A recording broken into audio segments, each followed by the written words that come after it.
നേരത്തെ Sachar committee report ഇന്ത്യയിലെ മുസ്ലിം ന്യൂനപക്ഷത്തിന്റെ പിന്നോക്കാവസ്ഥ പഠിക്കാൻ വേണ്ടി UPA സർക്കാരിന്റെ കാലത്ത് നിയുക്തമായിട്ടുള്ള ഒരു കമ്മീഷനായി. മുസ്ലിം ജനവിഭാഗം മൊത്തത്തിൽ തന്നെ റിസർവേഷൻ ആനുകൂല്യത്തിന് അർഹതപ്പെട്ടവരാണ്. അതുകൊണ്ടാണ് അവർക്ക് പ്രത്യേകമായിട്ടുള്ള ചില പാക്കേജുകൾ ഗവൺമെന്റ് നടപ്പിലാക്കിയത്. ന്യൂനപക്ഷ ക്ഷേമ പദ്ധതികളിൽ തങ്ങൾ വിവേചനം നേരിടുന്നുവെന്ന സഭാ നേതൃത്വത്തിന്റെ പ്രസ്താവന തെറ്റിദ്ധാരണ മൂലമാണ് എന്നാണ് മന്ത്രി KT ജലീൽ ഇന്ന് പറഞ്ഞത്. ഇത് സംബന്ധിച്ച് സാമൂഹ്യ മാധ്യമങ്ങൾ വഴിയും സഭാ നേതാക്കൾ മുഖപത്രങ്ങൾ വഴിയും പ്രചരിപ്പിച്ച കാര്യങ്ങൾ പ്രധാനമന്ത്രിക്ക് മുന്നിൽ പരാതിയായി എത്തിയിട്ടുണ്ട്. പരാതികളെക്കുറിച്ച് പഠിക്കാൻ ജസ്റ്റിസ് JB കോശി കമ്മീഷൻ നിയോഗിച്ചിട്ടുണ്ട് എന്നും റിപ്പോർട്ട് അനുസരിച്ച് പ്രത്യേക പാക്കേജ് പ്രഖ്യാപിക്കുമെന്നുമാണ് മന്ത്രി ജലീൽ ഇന്ന് പറഞ്ഞത്.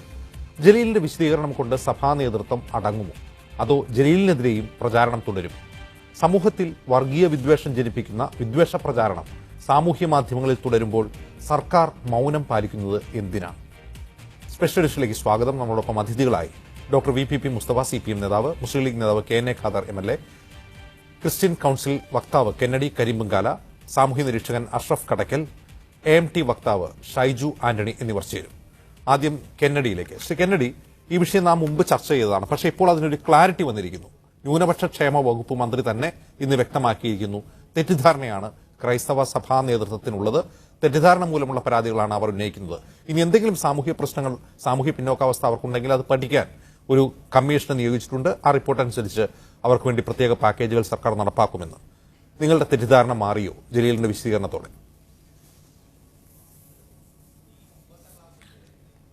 അജിംസെ, ഞാൻ എന്തെങ്കിലും പറയുന്നതിന് മുമ്പ് ആദ്യം തന്നെ ഈ കാര്യത്തിൽ അജിംസിന്റെ ബോധ്യം എന്താണ്?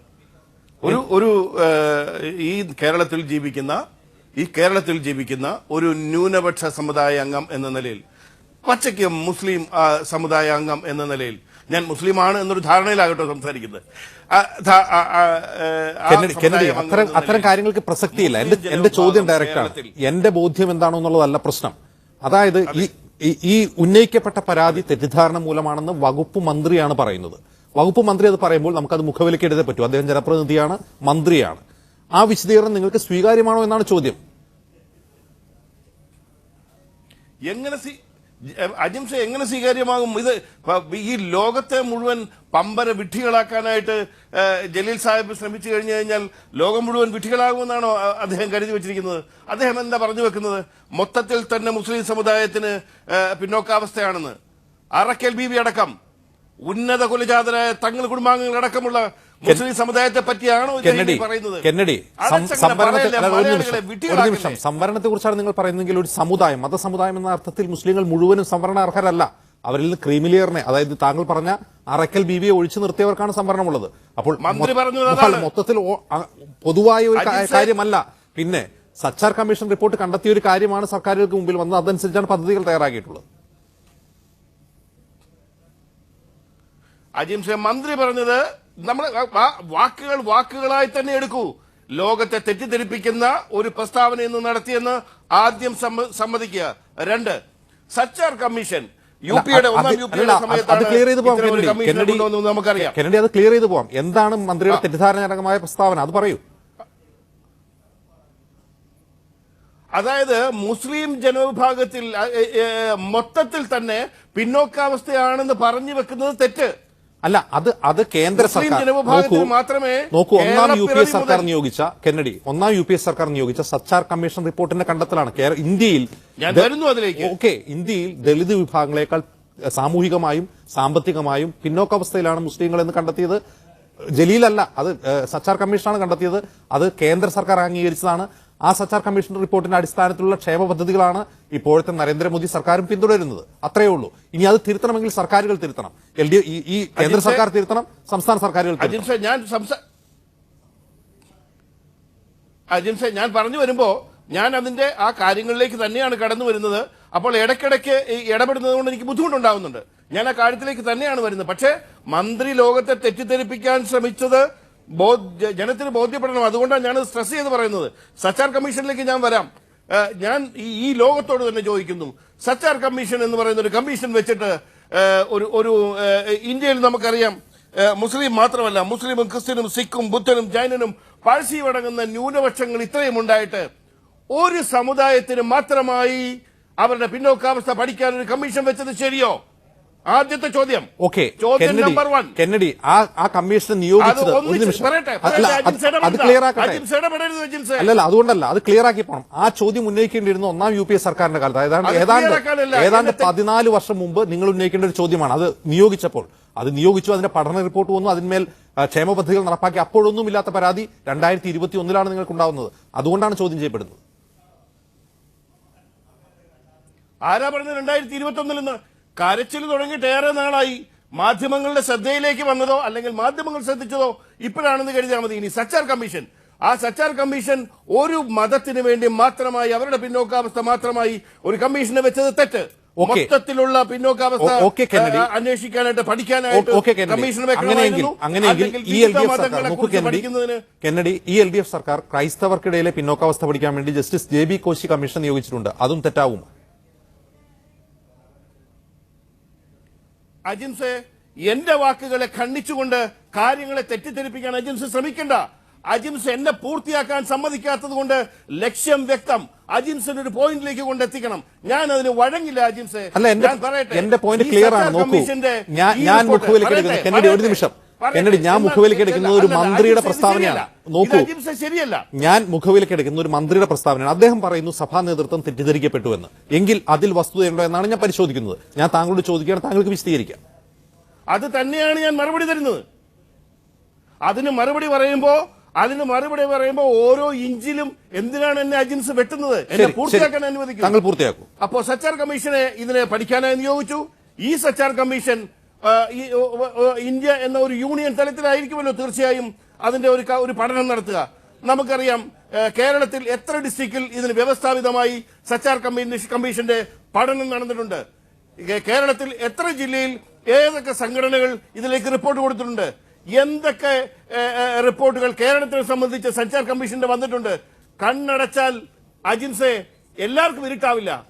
ഈ സച്ചാർ കമ്മീഷൻ ഉദ്ദേശിച്ചതും പഠിച്ചതും റിപ്പോർട്ട് സമർപ്പിച്ചതും ബംഗാൾ അടക്കം ബീഹാർ അടക്കമുള്ള പിന്നോക്ക സംസ്ഥാനങ്ങളിൽ നിന്നാണ്. ആ പഠിച്ചു കൊടുത്ത റിപ്പോർട്ട് ഇംപ്ലിമെന്റിംഗ് സ്റ്റേജിൽ വന്നപ്പോൾ കേരളത്തിലാണ് അതിന്റെ നമ്പർ 1 പൊടിക്കൈ നടന്നത്. പൊടിക്കൈകളുടെ അഗ്രഗണ്യത നടന്നത് കേരളത്തിലാണ്. ആ സച്ചാർ കമ്മീഷൻ ഏകപക്ഷീയമായി ഏറ്റവും വലിയ തെറ്റ് ചെയ്തുകൊണ്ട് ഒരു സമൂഹത്തിന് മാത്രമായി ഒരു കമ്മീഷൻ ഉണ്ടാക്കിക്കൊണ്ടുവന്ന് കേരളത്തിൽ വന്നപ്പോൾ അതിന്റെ അപ്പുറത്തെ ഒരു കളി കൂടെ കളിച്ചു. പാലൊളി കമ്മിറ്റി എന്താ ചെയ്തത്? അത് നേരെ ഇംപ്ലിമെന്റിംഗ് സ്റ്റേജിൽ കൊണ്ടുവന്നപ്പോ അതിവിടെ ഇംപ്ലിമെന്റ് ചെയ്യുന്നതോടൊപ്പം അതിനകത്ത് 80 മുസ്ലിമിനും 20 ബാക്കി എല്ലാവർക്കും കൂടെ എന്ന് എഴുതി ചേർത്തു. എന്തിന്? ഛാതി നമ്പർ 2 എന്തിന്? അങ്ങനെ 100% ഒരു ന്യൂനപക്ഷത്തിന് മാത്രമായി വന്നിരുന്നെങ്കിൽ കെന്നഡി, നമുക്കത് ക്ലിയർ ചെയ്ത് പോവാം. കാരണം ഈ പ്രസ്താവന ഞാൻ ഈ സംഭവം പഠിക്കുന്നത് ഇന്നാണ്. കാരണം മന്ത്രി ഇതേക്കുറിച്ചൊരു വിശദീകരണം തന്നപ്പോൾ ഇത് തെറ്റിദ്ധാരണയാണെന്ന് പറഞ്ഞപ്പോൾ ഞാനൊന്ന് പഠിക്കാൻ നോക്കൂ. 80-20 എന്നത് സ്കോളർഷിപ്പ് നൽകുന്നതിൽ അനുപാതമാണ്. ഓക്കെ, ഇതെന്തുകൊണ്ടാണ് നൽകുന്നത്? ഒരു സമുദായം എന്ന നിലയിൽ മുസ്ലിങ്ങൾ വിദ്യാഭ്യാസപരമായി പിന്നോക്കമായതുകൊണ്ട് അവർക്ക് സംവരണത്തിന് അർഹരാണ്, മുഴുവൻ പേരും ക്രിമിലെയർ ഒഴിച്ച്. അതേസമയം മുന്നാക്ക വിഭാഗമായ ക്രൈസ്തവരിൽ വളരെ കുറച്ച് പേർ മാത്രമാണ് സംവരണാർഹർ, ലത്തീൻ കത്തോലിക്കർ, അതുപോലെ നാടാർ വിഭാഗങ്ങൾ. അപ്പോൾ അവരുടെ ജനസംഖ്യാനുപാതികമായ അനുപാതം എടുത്ത് 80-20 എന്ന അനുപാതം ഉണ്ടാക്കി. ഇത് ഇപ്പോൾ മാത്രമല്ല, മുമ്പ് CH മുഹമ്മദ് കോയ സ്കോളർഷിപ്പിലും ഇതേ അനുപാതം വർഷങ്ങളായി കേരളത്തിൽ പിന്തുടരുന്നുണ്ട്. അതിൽ ഇപ്പോൾ മാത്രമായി എതിർപ്പ് വരുന്നത് എന്തുകൊണ്ടാണ്? ഞാൻ ഒറ്റടിക്ക് കൈയടിച്ച് അജിംസിന്റെ അഭിപ്രായത്തെ പാസാക്കി തരാം. അജിംസ് ഇപ്പോൾ സംസാരിക്കുന്നത് ന്യൂനപക്ഷ കമ്മീഷന്റെ ഒരു അണ്ടർ സെക്രട്ടറി ഹൈക്കോടതിയിൽ കൊടുത്ത ശ്രീ ഹനീഫ് കൊടുത്ത ആ റിപ്പോർട്ടിനെ ബേസ് ചെയ്തുകൊണ്ടാണെങ്കിൽ ഞാൻ നേരെ ചോദിക്കുന്നു, ഓൺ വാട്ട് ബേസ്? എന്തിന്റെ രേഖകളുടെ പിൻബലത്തിലാണ് ക്രൈസ്തവരിൽ ഇപ്പോ എണ്ണി പറഞ്ഞല്ലോ ലാറ്റിന്റെയും മറ്റു വിഭാഗങ്ങളുടെയും കാര്യം, സീറോ മലബാറുകാരുടെ കാര്യം മാത്രം ഞാൻ ചോദിക്കുന്നു. അവരുടെ സ്ഥിതി എന്താണെന്ന് അജിംസിന് വല്ല ധാരണയുമുണ്ടോ? ഒരു നിമിഷം കെന്നഡി, ഞാൻ അതിലേക്കാണ് വരുന്നത്. ഈ സീറോ മലബാർ സഭ ഉൾപ്പെടുന്ന ക്രൈസ്തവ സമുദായം, ആ സമുദായം മുന്നാക്ക വിഭാഗത്തിലാണുള്ളതെന്ന് കെന്നഡി കരിമ്പങ്ങാലിക്ക് അറിയാമല്ലോ. ഒരു ക്രൈസ്തവ സമുദായം എന്ന നിലയിൽ അവർ ന്യൂനപക്ഷ സ്കോളർഷിപ്പിന് അർഹരാണ്, 20% ഓക്കെ. ഇനി മുന്നാക്ക വിഭാഗം എന്ന നിലയിൽ കേരളത്തിൽ ഒരു മുന്നാക്ക വികസന കോർപ്പറേഷൻ ഉണ്ടല്ലോ, അവർക്ക് വിദ്യാസമുന്നതി എന്ന് പറയുന്ന മറ്റൊരു സ്കോളർഷിപ്പ് ഉണ്ട്, അതിനും ഈ ക്രൈസ്തവ സമുദായം അർഹരാണ്. ഇനി ന്യൂനപക്ഷ സ്കോളർഷിപ്പുകൾ എന്ന് പറഞ്ഞ് ന്യൂനപക്ഷ ക്ഷേമ മന്ത്രാലയം നടപ്പാക്കുന്ന സ്കോളർഷിപ്പുകളെക്കാൾ എത്രയോ ഇരട്ടി തുകയും എത്രയോ ഇരട്ടി എണ്ണവുമാണ് ഈ കേരള സംസ്ഥാനത്തിന് കീഴിലെ മുന്നാക്ക വികസന കോർപ്പറേഷൻ നടപ്പാക്കുന്ന സ്കോളർഷിപ്പുകളുടെ എണ്ണം വേണമെങ്കിൽ കെന്നഡിക്ക് വേണ്ടി ഞാനതൊന്ന് വായിക്കാം. വിദ്യാസമുന്നതി 8, 9, 10 ക്ലാസ്. ഒരു നിമിഷം. ആ തെറ്റിദ്ധാരണ മാറ്റാൻ വേണ്ടി പറയുകയാണ്. അല്ല, ഇത് തെറ്റിദ്ധാരണയാണ് എങ്കിൽ നോക്കൂ കെന്നഡി, തെറ്റിദ്ധാരണയാണ്. ഞാൻ ഇത് പറയുന്നതിൽ എന്തെങ്കിലും തെറ്റുണ്ടെങ്കിൽ താങ്കൾ പറഞ്ഞോളൂ. വിദ്യാസമുന്നതി സ്കോളർഷിപ്പ് പ്രകാരം 8, 9, 10 ക്ലാസ് ഹൈസ്കൂൾ ക്ലാസ്സുകളിൽ 20,000 സ്കോളർഷിപ്പ് 2,000 രൂപ പ്രതിവർഷം. പ്ലസ് ടു ക്ലാസ്സുകളിൽ 14,000 സ്കോളർഷിപ്പ് 3,000 രൂപ പ്രതിവർഷം. ഡിപ്ലോമ സർട്ടിഫിക്കറ്റ് കോഴ്സുകളിൽ 1000 സ്കോളർഷിപ്പ് 6,000 രൂപ പ്രതിവർഷം. ഡിഗ്രി കോഴ്സുകളിൽ പ്രൊഫഷണൽ ഡിഗ്രി കോഴ്സിന് 2,500 സ്കോളർഷിപ്പും 3,500 സ്കോളർഷിപ്പ് നോൺ പ്രൊഫഷണലിനും 6,000, 7,000 വീതം. ഇനി PG പ്രൊഫഷണൽ കോഴ്സുകൾക്ക് 8,000 രൂപയും നോൺ പ്രൊഫഷണൽ കോഴ്സുകൾക്ക് 6,000 രൂപയും. CA, CS പോലുള്ള മറ്റു കോഴ്സുകൾക്ക് 100 സ്കോളർഷിപ്പ്, അതിന് 10,000 രൂപ. IIT പോലുള്ള ദേശീയതല വിദ്യാലയങ്ങളിൽ 120 സ്കോളർഷിപ്പ് 50,000 രൂപ. ഇതിന്റെ കണക്കും ഈ തുകയും എണ്ണവും വെച്ച് നോക്കുമ്പോൾ ന്യൂനപക്ഷ സ്കോളർഷിപ്പ് വളരെ തുച്ഛമാണ്. ഈ മുന്നാക്ക വികസന കോർപ്പറേഷൻ സ്കോളർഷിപ്പിനും ക്രൈസ്തവ സമുദായം അർഹരാണ്, അതുപോലെ ഈ പറയുന്ന ന്യൂനപക്ഷ സ്കോളർഷിപ്പിനും അർഹരാണ്. പിന്നെ എന്താണ് നിങ്ങളുടെ പരാതി? ഏത് പദ്ധതിയാണ് നിങ്ങളോട് വിവേചനം കാണിച്ചിട്ടുള്ളത്? ആർക്കെങ്കിലും കൂടുതലായി പരിഗണന കൊടുത്ത് നിങ്ങൾക്ക് പരാതിയുള്ളത്? ആ പദ്ധതി ഏതാണെന്ന് സ്പെസിഫിക്കായി ചൂണ്ടിക്കാട്ടി പരാതിപ്പെടൂ. അജിംസെ, വീണ്ടും ഞാൻ പറയുന്നു, മന്ത്രി ജലീല് ഒരു രാഷ്ട്രീയക്കാരനാണ്. അതിനകത്ത് എന്തെങ്കിലും കുബുദ്ധി കാണിച്ചെങ്കിൽ നമുക്കത് മനസ്സിലാക്കാം. ആ കുബുദ്ധിയുമായിട്ട് അദ്ദേഹം മുന്നോട്ട് പോകട്ടെ. അജിംസ് അതിന് വശംവദനാവരുത്. കാരണം പ്രീ മെട്രിക്കിനും പോസ്റ്റ് മെട്രിക്കിനും ഹസ്രത്ത് മഹലും അടക്കം സെൻട്രൽ ഗവൺമെന്റിന്റെ ചില ഫണ്ടുകൾ ന്യൂനപക്ഷങ്ങളിലേക്ക് എത്തിക്കുന്നതിന് ഈ പറയുന്ന 80-20 നടപ്പാക്കുന്നില്ല. അത് തുല്യമായിട്ടാണ് വീതിക്കപ്പെടുന്നത്. അജിംസിന് ഈ ഇപ്പൊ വായിച്ച കണക്കുകളിൽ അതാണ് വരുന്നത്. അത് ഈ കേരളത്തിൽ പാലോളി കമ്മിറ്റിയുടെ ശുപാർശ അനുസരിച്ചല്ല നടപ്പാക്കുന്നത്. തുല്യമായി എവിടെ വീതിക്കുന്നു എന്നാണ് പറയുന്നത്. നോക്കൂ, എവിടെയാണ് തുല്യമായി വീതിക്കപ്പെടുന്നത്? കേരളത്തിൽ മാത്രമാണ് ഈ വിവേചനം എന്നാണ് നിങ്ങൾ പറയുന്നത്? കേരളത്തിലാണ് ഇത്തരമൊരു വിവേചനം നടക്കുന്നത്. 80-20 എന്ന രീതിയിൽ പാലോളി കമ്മീഷനെ വെച്ചുകൊണ്ട് ആളുകളെ പൊട്ടപ്പാരാക്കുന്ന രീതിയിലുള്ള ഒരു വിവേചനം നടക്കുന്നത് കേരളത്തിൽ മാത്രമാണ്. അത് ഇനി അധികം മുന്നോട്ട് നീങ്ങാൻ കഴിയില്ല എന്ന്. ഏത് സംസ്ഥാനത്തിലാണ് തുല്യമായി വിതരണം ചെയ്യപ്പെടുന്നത്? എന്തോ ഏത് സംസ്ഥാനത്താണ് നിങ്ങൾ പറഞ്ഞതുപോലെ കേരളത്തിനേക്കാൾ കുറെ കൂടി മികച്ച രീതിയിൽ? ബാക്കി ഒരു സംസ്ഥാനത്തും അല്ല, പറയാ ഏത് സംസ്ഥാനം പറയും. അതാണ് ഞാൻ പറയുന്നത്. സെൻട്രൽ ഗവൺമെന്റിന്റെ ഈ ഫണ്ട് ഞാൻ പറയുന്നു. ഇപ്പോ അജിംസ് പറഞ്ഞു, അല്ലെ മന്ത്രി പറഞ്ഞു, ന്യൂനപക്ഷങ്ങളിൽ മുസ്ലിംസിനാണ് ഇത് മുഴുവൻ കിട്ടേണ്ടത് എന്നുള്ള അവസ്ഥയെക്കുറിച്ച് പറഞ്ഞു. അങ്ങനെയാണെങ്കിൽ സെൻട്രൽ ഗവൺമെന്റിന്റെ പ്രീ മെട്രിക്, പോസ്റ്റ് മെട്രിക്, ഈ ഹസ്രത്ത് മഹൽ ഈ ഫണ്ടുകൾ എന്തുകൊണ്ടാണ് 80-20 എന്ന രീതിയിൽ കൊടുക്കാതെ തുല്യമായി വീതിക്കപ്പെടുന്നത് എന്തുകൊണ്ടാണെന്നുള്ളതിന് അജിംസിന് ഉത്തരമുണ്ടോ? അല്ല, എവിടെയാണ് തുല്യമായി വീതിക്കപ്പെടുന്നത് അത് പറയൂ. ഈ കേരളത്തിൽ അതിന് തുല്യമായിട്ടാണ് വീതിക്കപ്പെടുന്നത്. ഈ പറയുന്ന സെൻട്രൽ ഗവൺമെന്റിന്റെ ഫണ്ട് തുല്യമായിട്ടാണ് വീതിക്കപ്പെടുന്നത്. കേരള ഗവൺമെന്റിന്റെ പാലോടി കമ്മിറ്റിയുടെ റിപ്പോർട്ട് നോക്കൂ കെന്നഡി, ഏത് സ്കോളർഷിപ്പ്, പ്രീ മെട്രിക്, മെട്രിക്, ഹസ്രത്ത് മഹൽ എന്നീ പദ്ധതികളിൽ തുല്യമായിട്ടാണ് ന്യൂനപക്ഷങ്ങൾക്ക് അത് വീതിക്കപ്പെടുന്നത്. ഈ 80-20 വെച്ചല്ല. ആ കണക്ക് മാത്രമാണ് ഇപ്പോൾ ഈ അജിംസ് എടുത്തെടുത്ത് വായിച്ചുകൊണ്ടിരുന്നത്. ഞാൻ വായിച്ചത് കേരള സംസ്ഥാന സർക്കാരിന് കീഴിലുള്ള മുന്നാക്ക വികസന കോർപ്പറേഷന് കീഴിലുള്ള സ്കോളർഷിപ്പിനെ കുറിച്ച് മാത്രമാണ് ഞാൻ വായിച്ചത്. മറ്റതല്ല. മറ്റത് 80-20% മന്ത്രി ജലീലാണെന്ന് ഇന്ന് വിശദീകരിച്ചത്. ഞാൻ അത് മുഖവിലക്ക് എടുക്കുന്നു. അജിംസിന് വീണ്ടും തെറ്റുന്നു. ന്യൂനപക്ഷ ക്ഷേമത്തിന്റെ കാര്യം പറയുമ്പോൾ ന്യൂനപക്ഷ വകുപ്പിനെയും പിന്നാക്ക വകുപ്പിനെയും മിക്സപ്പ് ചെയ്യരുത് അജിംസെ. ന്യൂനപക്ഷം എന്ന് പറഞ്ഞാൽ എന്താ?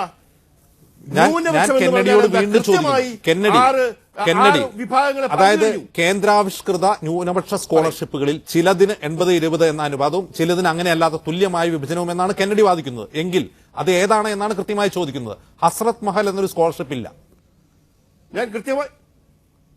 ഞാൻ കൃത്യമായി പറഞ്ഞു. പ്രീ മെട്രിക്, പോസ്റ്റ് മെട്രിക്, ഹസ്രത്ത് മഹൽ എന്നീ പദ്ധതികളിൽ കൃത്യമായിട്ട് തന്നെയാണ് സെൻട്രൽ ഗവൺമെന്റിന്റെ ഈ ഫണ്ട്, ന്യൂനപക്ഷ ക്ഷേമത്തിന്റെ ഈ ഫണ്ട് ഇവിടെ വിനിയോഗിക്കപ്പെടുന്നത്. ഞാൻ അതാണ് ചോദിച്ചത്. അതിനകത്ത് നിങ്ങൾ ഈ പറയുന്ന വ്യവസ്ഥകളൊന്നുമല്ല അതിനകത്ത് പാലിക്കുന്നത്. നിങ്ങൾ ഈ പറയുന്ന വ്യവസ്ഥകൾ അനുസരിച്ചിട്ട് പാലോളി കമ്മിറ്റിയുടെ താളത്തിനല്ല അത് തുള്ളുന്നത്. എന്തുകൊണ്ടാണ് അത് അങ്ങനെ ഇത് വ്യക്തതയില്ല. ഇതാണ് തെറ്റിദ്ധാരണ എന്ന് പറഞ്ഞത്. ഏത് പദ്ധതികളാണ് 80-20 അനുപാതമുള്ളത്, ഏതിലാണ് അല്ലാത്തത്? ഞാൻ ഒരു 10 പ്രാവശ്യത്തോളം പറഞ്ഞിട്ടും പ്രീ മെട്രിക് സ്കോളർഷിപ്പിൽ 80-20 അനുപാതമാണെന്നാണ് മന്ത്രി ജലീൽ തന്നെ പറയുന്നത്. ഈ പറയുന്ന പ്രീ മെട്രിക് സ്കോളർഷിപ്പിലെല്ലാം 80-20 അനുപാതമാണെന്നാണ് ജലീൽ പറയുന്നത്. അല്ല, metric pre metric post metric അതിനകത്ത് തുല്യമായിട്ടാണ് വീതിക്കുന്നത്.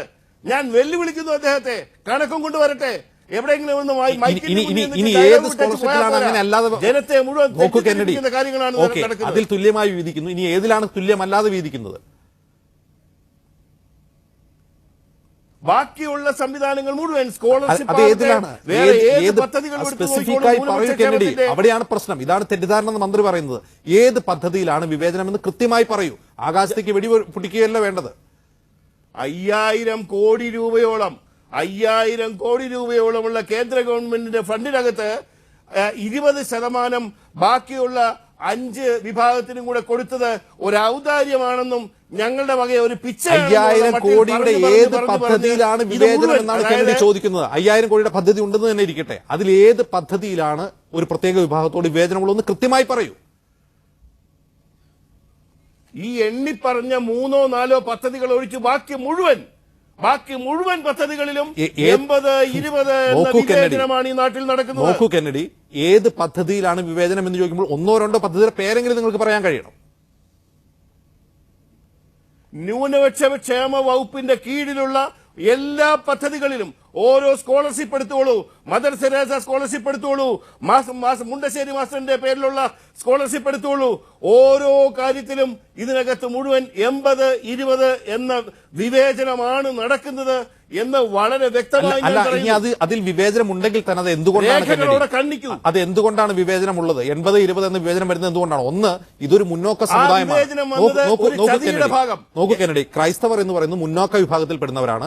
അവരിലെ സംവരണീയർക്ക് സ്കോളർഷിപ്പ് കൊടുക്കാൻ വേണ്ടിയാണ് 20% അത് മാറ്റിവെക്കുന്നത്. ബാക്കിയുള്ളവർ മുന്നോക്ക വിഭാഗമാണ്, പിന്നോക്കക്കാരല്ല. ഇനി മുന്നോക്ക വിഭാഗത്തിൽ എന്തെങ്കിലും പ്രശ്നമുണ്ടെങ്കിൽ അത് പരിഹരിക്കാനാണ് കേരളത്തിൽ മുന്നോക്ക വികസന കോർപ്പറേഷൻ ഉള്ളത്. അവർ നടപ്പാക്കിയ സ്കോളർഷിപ്പിന്റെ കണക്കാണ് ഞാനിവിടെ വായിച്ചത്. അല്ല, അജിംസ് പറഞ്ഞു വെക്കുന്നത് മുസ്ലിം വിഭാഗത്തിനിടയിൽ മുന്നോക്കക്കാരോ പിന്നോക്കക്കാരോ ഇല്ല, ആകെ ഒരൊറ്റ വിഭാഗമേ ഉള്ളൂ. പക്ഷേ ക്രിസ്ത്യാനിക്ക് അതുണ്ടെന്നാണ് എല്ലാ ഈ കേൾക്കുന്ന സംവരണത്തിന് അർഹരല്ലാതിരുന്ന ആളുകൾ. നോക്കൂ കെന്നഡി, ഈ മുന്നോക്ക സംവരണം വരുന്നതിന് മുമ്പ് സംവരണമില്ലാതിരുന്ന ആളുകളിൽ പെട്ടവരാണ് ക്രൈസ്തവർ. അവർക്ക് വേണ്ടി ഇനി മുന്നോക്കക്കാരിൽ ആർക്കെങ്കിലും പ്രശ്നമുണ്ടെങ്കിൽ അത് പരിഹരിക്കാനാണ് കേരളം പോലൊരു സംസ്ഥാനത്ത് മുന്നോക്ക വികസന കോർപ്പറേഷൻ. അവർ നടപ്പാക്കുന്ന സ്കോളർഷിപ്പുകളുടെ ലിസ്റ്റാണ് ഞാൻ വാദിച്ചത്. ഇത്രയധികം സ്കോളർഷിപ്പുകളുണ്ട്. അതുകൂടാതെ 20% നോക്കൂ, 20% ന്യൂനപക്ഷ സ്കോളർഷിപ്പ് ലഭിക്കുന്നുണ്ട്. ഇനി എവിടെയാണ് നിങ്ങളുടെ പ്രശ്നം? ആ പ്രശ്നം എന്താണെന്ന് സ്പെസിഫിക്കായി ഏത് പദ്ധതിയിലാണെന്ന് കൃത്യമായി ചൂണ്ടിക്കാട്ടു. അജിംസെ വളരെ സ്പെസിഫിക് ആയിട്ട് ഞാൻ പറയാം. അജിംസ് ന്യൂനപക്ഷ ക്ഷേമ വകുപ്പും പിന്നാക്ക വകുപ്പുമായി മിക്സപ്പ് ചെയ്യേണ്ട.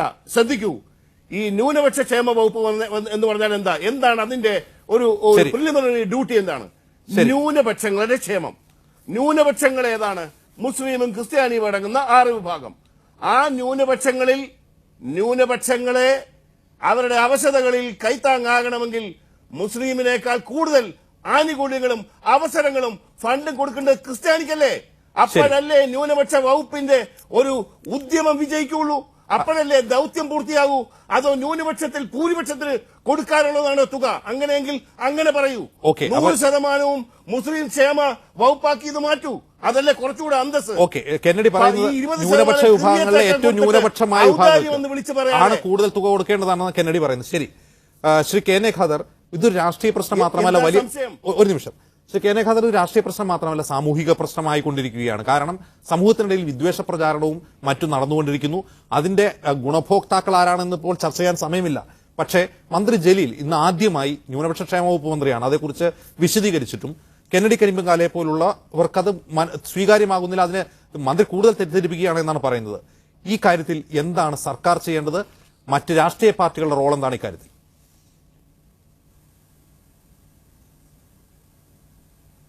അല്ല, നമ്മുടെ സംസ്ഥാനത്തും ഇന്ത്യയിലെ ഇതര സംസ്ഥാനങ്ങളിലും പല വിധത്തിലുള്ള സംവരണ സംവിധാനങ്ങൾ വളരെ വർഷങ്ങളായി നിലനിൽക്കുന്നുണ്ട്.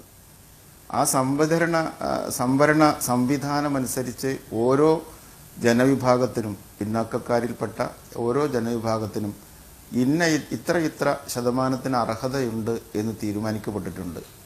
ആ അർഹതയുള്ളത് അനുസരിച്ച് നിയമാനുസൃതമാണ് എല്ലാ സമുദായങ്ങളും ആനുകൂല്യം പറ്റിക്കൊണ്ടിരിക്കുന്നത് എന്നാണ് ഞാൻ കരുതുന്നത്.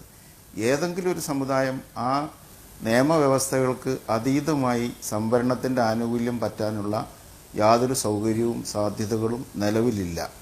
നമ്മുടെ ഈ സച്ചാർ കമ്മീഷൻ റിപ്പോർട്ട് ഇപ്പോൾ അജിംസ് ചൂണ്ടിക്കാണിച്ചതുപോലെ Sachar commission report UPA government നിയോഗിച്ച് അതിൻ്റെ റിപ്പോർട്ട് വന്നതിന് ശേഷം കേരളത്തിൽ അത് നടപ്പിലാക്കുന്നതിന് വേണ്ടി പാലോളി കമ്മിറ്റിയെ ഇവിടെ നിയമിക്കുകയുണ്ടായി.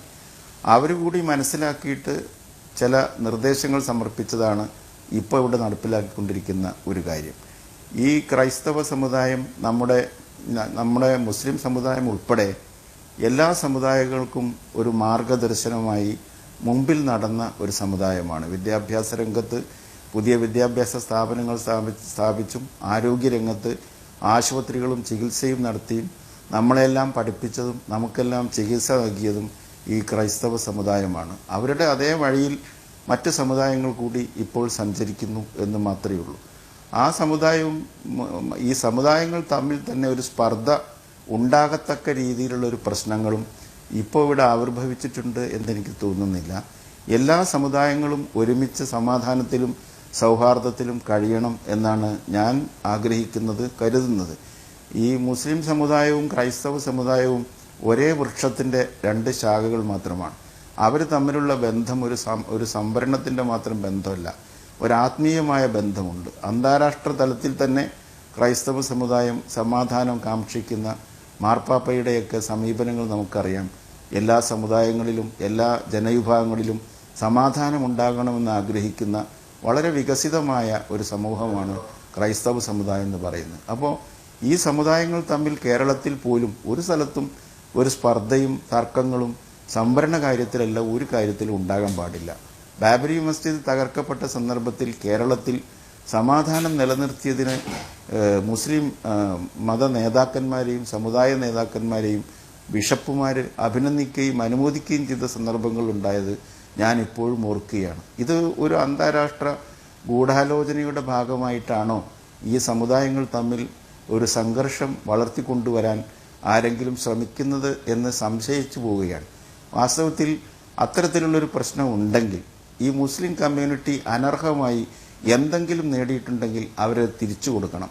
ക്രൈസ്തവ സമുദായത്തിന് അർഹതപ്പെട്ടത് വല്ലതും കിട്ടാതെ പോയിട്ടുണ്ടെങ്കിൽ അത് അവർക്കും നൽകേണ്ടത് ആവശ്യമാണ്. ശരി, മുസ്ലിം കമ്മ്യൂണിറ്റിക്ക് സമുദായത്തിനും ഈഴവ സമുദായത്തിനും ഇങ്ങനെ ഓരോ സമുദായത്തിനും കിട്ടേണ്ടുന്ന അർഹതപ്പെട്ടത് നിയമാനുസൃതം കിട്ടിയിട്ടില്ലെങ്കിൽ അതെന്താണെന്നും ആരെങ്കിലും അധികം പറ്റിയിട്ടുണ്ടെങ്കിൽ അതെങ്ങനെയാണെന്നും മനസ്സിലാക്കുന്നതും പഠിക്കുന്നതും നല്ലതാണ്.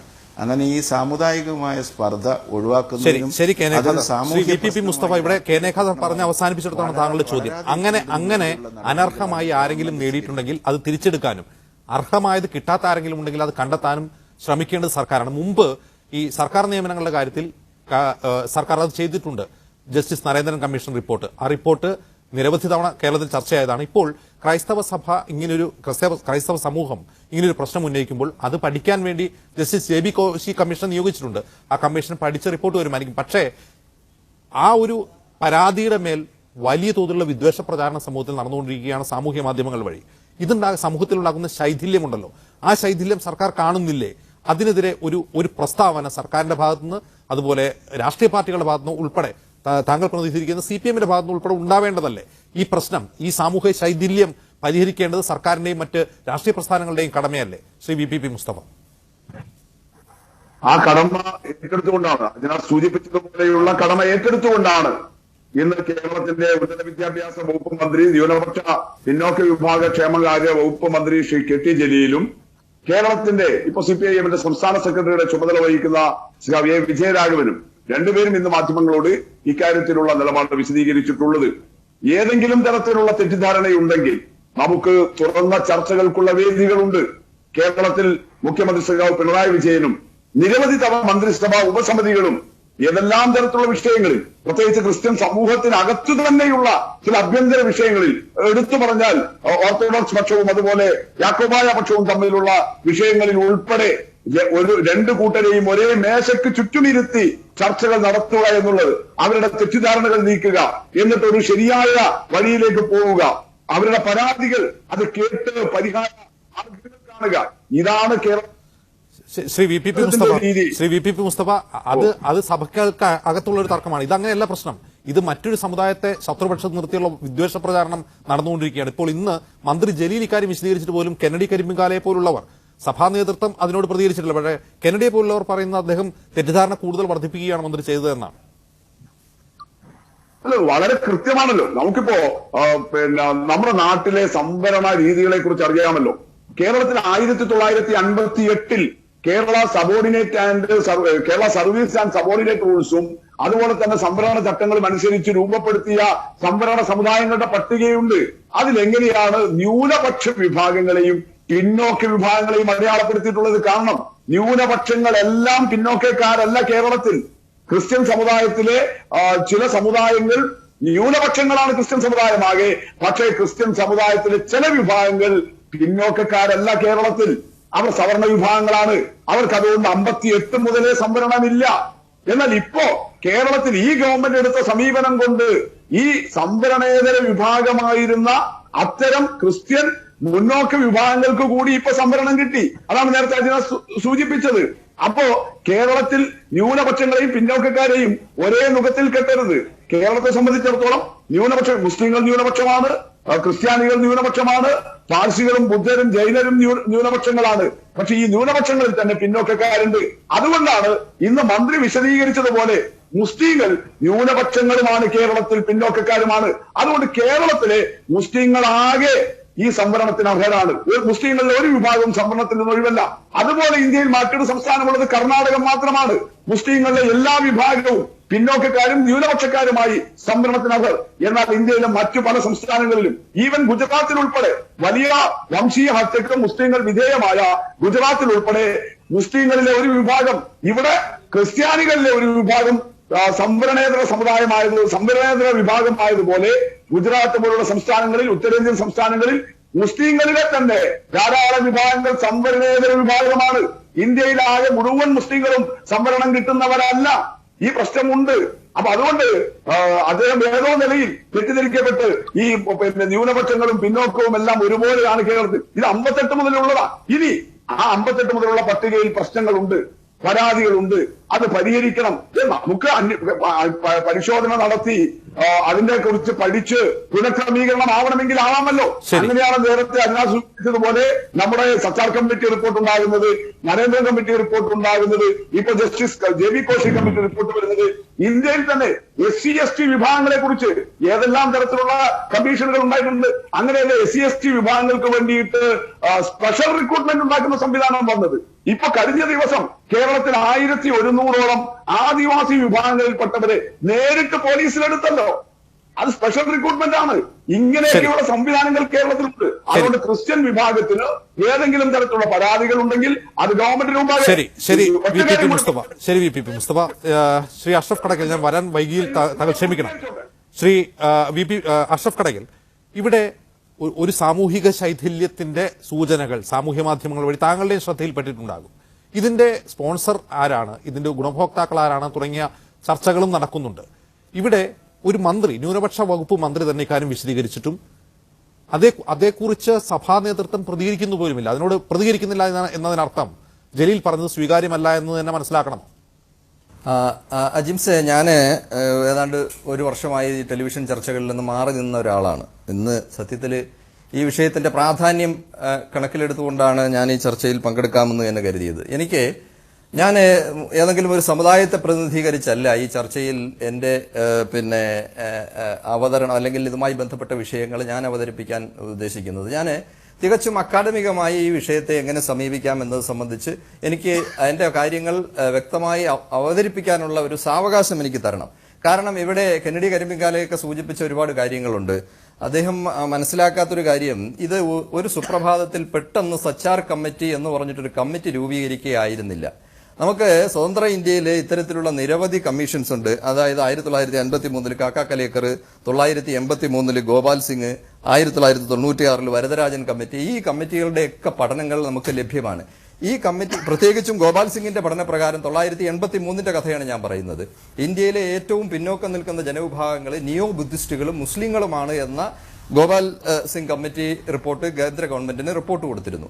അതിനുശേഷം UPA ഗവൺമെന്റ് വന്നപ്പോൾ ഇതുമായി ബന്ധപ്പെട്ട ചർച്ച വ്യാപകമായി ഉന്നയിക്കപ്പെട്ടു. ഈ ചർച്ച എല്ലാം മുന്നോട്ട് കൊണ്ടുവന്നത് ഒരിക്കലും മുസ്ലിം സംഘടനകൾ പോലുമല്ലായിരുന്നു, ഇന്ത്യയിലെ പ്രമുഖരായ അക്കാഡമിഷ്യൻസ് ആയിരുന്നു.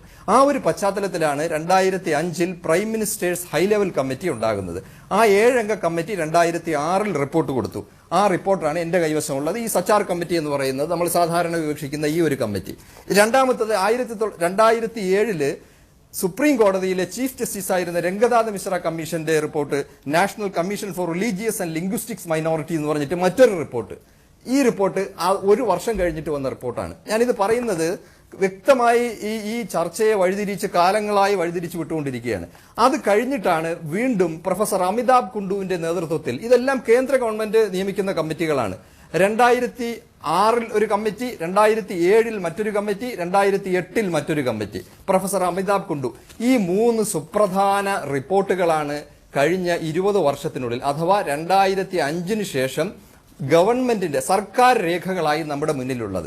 ഈ രേഖകൾ, ഈ ഗവൺമെന്റ് റിപ്പോർട്ടുകളുടെ അടിസ്ഥാനത്തിലാണ് ഇന്ത്യയിലെ ഏറ്റവും പിന്നോക്കം നിൽക്കുന്ന സമുദായം, SC/ST വിഭാഗത്തിനേക്കാൾ പിന്നോക്കം നിൽക്കുന്ന വിഭാഗം മുസ്ലിങ്ങളാണ് എന്ന് അസന്നിഗ്ധമായി മനസ്സിലാക്കിയതും അതിനെ തുടർന്നുള്ള ഈ വെൽഫെയർ പ്രോഗ്രാംസ്, ഈ പിന്നോക്കാവസ്ഥ പരിഹരിക്കുന്നതിനുള്ള വെൽഫെയർ പ്രോഗ്രാംസ് നടപ്പിലാക്കിയതും.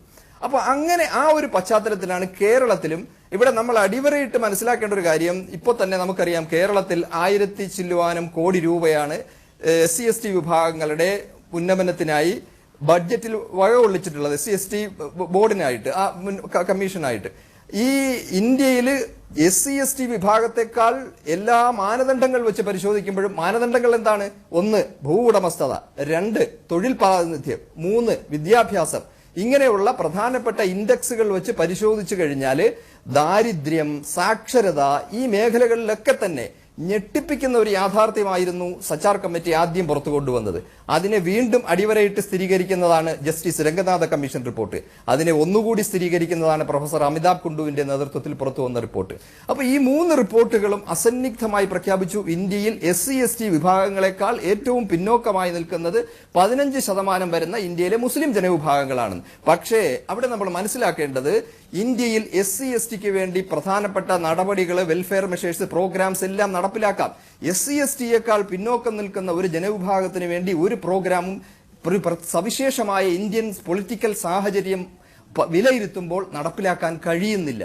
കാരണം അത് ഒരു മൈനോറിറ്റി അപ്പീസ്മെന്റ് ആണ് എന്ന തരത്തിലുള്ള രാഷ്ട്രീയമായ വിവേചനം, രാഷ്ട്രീയമായ വേർതിരിവും അതിനെ തുടർന്നുള്ള കമ്മ്യൂണൽ ഫ്രൻസി ഉണ്ടാക്കാനൊക്കെ ഉള്ള കാരണമാകും എന്നതുകൊണ്ടാണ് കേന്ദ്ര ഗവൺമെന്റ് മുസ്ലിങ്ങൾക്ക് മാത്രമായി, മുസ്ലിം പിന്നോക്കാവസ്ഥ പരിഹരിക്കുന്നതിന് വേണ്ടി മുസ്ലിങ്ങൾക്ക് മാത്രമായി ഒരു നടപടിയിലേക്കും പോകാതെ ഇന്ത്യയിലെ 6 പ്രധാനപ്പെട്ട മൈനോറിറ്റി ജനവിഭാഗങ്ങളെ ഉൾപ്പെടുത്തിക്കൊണ്ട് പ്രോഗ്രാം പ്രഖ്യാപിച്ചത്. പ്രൈം മിനിസ്റ്റേഴ്സ് പ്രധാനമന്ത്രിയുടെ 15 പരിപാടി പുതുക്കി അവതരിപ്പിക്കുന്നു. മൈനോറിറ്റി വെൽഫെയർ മിനിസ്ട്രി പുതുതായി ഒന്നുകൂടി ശക്തിപ്പെടുത്തുന്നു, ഒന്നുകൂടി ഉണ്ടാക്കുന്നു. അതിൽ പുതിയ പുതിയ പദ്ധതികൾ പ്രഖ്യാപിക്കുന്നു. ഈ ഒരു കോണ്ടെക്സ്റ്റിലാണ് കേരളത്തിൽ പാലുളി മന്ത്രിയായി, മൈനോറിറ്റി വിഭാഗത്തിന്റെ ചുമതല കൂടി വഹിച്ചിരുന്ന പാലുളിയെ അധ്യക്ഷനാക്കി കേരളത്തിലൊരു കമ്മിറ്റി കൊണ്ടുവരുന്നത്. അപ്പൊ ഇവിടെ സ്വാഭാവികമായും ഒരു സംശയമുണ്ടാകാം, ഇന്ത്യയിൽ പിന്നോക്കം നിൽക്കുന്ന മുസ്ലിങ്ങൾ പിന്നോക്കമാണെങ്കിലും കേരളത്തിൽ പിന്നോക്കമല്ല എന്ന് പറഞ്ഞിരിക്കാം. പക്ഷേ അവിടെയും നമ്മൾ ശ്രദ്ധിക്കേണ്ട വേറൊരു കാര്യമുണ്ട്. അത് കേരളത്തിലെ പിന്നോക്ക ജനവിഭാഗങ്ങൾക്കിടയിൽ ഏറ്റവും പിന്നോക്കം നിൽക്കുന്നത് മുസ്ലിങ്ങളാണ് എന്ന് പറഞ്ഞത് ഏതെങ്കിലും മുസ്ലിം അല്ല. 2006 പുറത്തു വന്ന കേരള ശാസ്ത്ര സാഹിത്യ പരിഷത്തിന്റെ ഈ റിപ്പോർട്ടാണ്. ഇത് തന്നെയാണ് തൊഴിൽ പ്രാതിനിധ്യത്തിന്റെ വിഷയത്തിൽ മണ്ഡൽ കമ്മീഷൻ റിപ്പോർട്ട് പരിശോധിച്ചാലും നമുക്ക് മനസ്സിലാകുന്നത്. ഇനി പോട്ടെ, അത് കഴിഞ്ഞിട്ടാണ് ഇന്ന് നമ്മുടെ പ്ലാനിംഗ് ബോർഡ് അംഗമായ ഡോക്ടർ രവിരാമന്റെ നേതൃത്വത്തിൽ നടന്ന ഒരു പഠനം, ലണ്ടനിൽ നിന്നുള്ള റൂട്ട്ലിഡ്ജ് പബ്ലിഷേഴ്സാണ് അത് പ്രസിദ്ധീകരിച്ചത്. അത് പ്രകാരവും ഞാൻ നേരത്തെ പറഞ്ഞ ഏത് മാനദണ്ഡങ്ങൾ പരിശോധിക്കട്ടെ, ഈ നമ്മുടെ കേരള പഠനം എന്ന് പറയുന്ന ഈ റിപ്പോർട്ട് നമ്മൾ പരിശോധിച്ചാൽ സാക്ഷരത, ദാരിദ്ര്യം, ഭൂവുടമസ്ഥത, തൊഴിൽ പ്രാതിനിധ്യം, ഏതേത് മേഖലകളുണ്ടോ ഇൻഡെക്സ്, അതായത് സോഷ്യൽ എക്കണോമിക് സ്റ്റാറ്റസ് പരിശോധിക്കുന്ന ഇൻഡെക്സുകൾ നോക്കുമ്പോൾ ഈ പറഞ്ഞ എല്ലാ മേഖലകളിലും പിന്നോക്ക ജനവിഭാഗങ്ങളിൽ ഏറ്റവും പിന്നോക്കം മുസ്ലിങ്ങളാണ്. ഒരു ചെറിയ ഉദാഹരണം ഞാൻ പറഞ്ഞു തരാം. ഇത് നമ്മുടെ പിന്നെ കേരള പഠനത്തിൽ തന്നെയുള്ള റിപ്പോർട്ട് നമ്മൾ ശ്രദ്ധിക്കേണ്ട കാര്യമാണ്. കേരള റിപ്പോർട്ടിൽ തന്നെയുള്ളതാണ്. അത് പ്രകാരം പിന്നെ തൊഴിൽ പ്രാതിനിധ്യം 27% വരുന്ന മുസ്ലിങ്ങൾ കേവലം 11% താഴെ മാത്രമാണ് ഇപ്പോഴും സർക്കാർ മേഖലകളിലെ പ്രാതിനിധ്യം. എനിക്ക് വേണമെങ്കിൽ ഓരോന്നിന്റെയും കണക്കുകൾ വെച്ച് പരിശോധിക്കാം. ഇത് ശാസ്ത്ര സാഹിത്യ പരിഷത്തിന്റെ വർഷമായി. അതിലെന്തെങ്കിലും പുനർപഠനം ആവശ്യമുണ്ടെങ്കിൽ അത് നടത്തേണ്ടത് സർക്കാരാണ്. ശരി, ഞാൻ മടങ്ങി വരാം പ്ലീസ്. അല്ല, ഞാൻ പറയട്ടെ, ഈ ഒരൊറ്റ കാര്യം കൂടി പറഞ്ഞ് ഞാൻ അവസാനിപ്പിക്കാം. ഈ ഒരു പശ്ചാത്തലത്തിലാണ് പാലൊളി കമ്മിറ്റി റിപ്പോർട്ട് ഗവൺമെന്റിന് സമർപ്പിക്കുന്നത്. അവിടെയും മുസ്ലിങ്ങളുടെ പിന്നോക്കാവസ്ഥയ്ക്ക് പരിഹാരമായി ഒരു മുസ്ലിം പിന്നോക്ക പരിഹാര സമിതി എന്ന് പറഞ്ഞിട്ടുള്ള ഒരു നടപടിയായിരുന്നില്ല.